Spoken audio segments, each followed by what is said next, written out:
and as we're learning to make advancements. Powerful reality. So the recovery question of the day is this: is having goals important to recovery?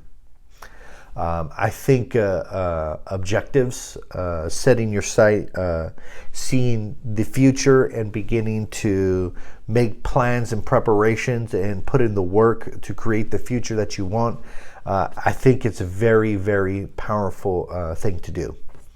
Now, Jesus says this. He says, would you build a tower without first thinking about the cost? And would you go to war without first planning on whether you can win or what you would need to actually gain the victory? And when Jesus asked that question, the answer is, of course, is no. I wouldn't do that, right? I wouldn't go to war without planning. I wouldn't build a tower without plans and preparation and asking myself and counting the costs, right? Yeah, we do this all the time inside of our life. We do a lot of things without counting the cost.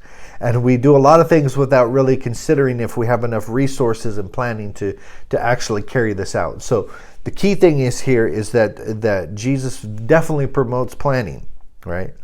And having a little forethought and really counting the cost. But he goes a step farther and says that you get what you ask for. And to really ask for something, you have to want it, right? First of all. And you have to visualize that you can actually be in possession of what you're asking for, okay? And so you have to see it mentally. You have to actually think that you can possess that which you are asking for. So that's first key. And he says that you have not because you ask not. This is what James said. You don't have, you don't possess because you do not ask. And when you do ask, you ask amiss, right? That you may consume it on your own lust. So we have two major problems in receiving from God. First, we don't ask. And that is, there hasn't been cultivated a heart and a desire inside of us to begin to pursue objectives and to begin to want something, right? That's the first problem. And then the second problem is that we only want it for status and for ego.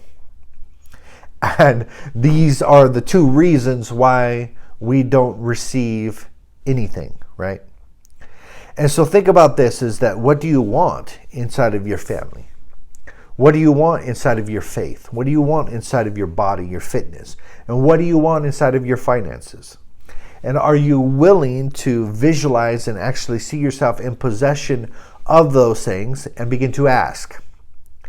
And begin to understand that the whole purpose about having a family life that is dynamic, or having a faith that is thriving and growing in connection with God, that the purpose behind these things is for the kingdom.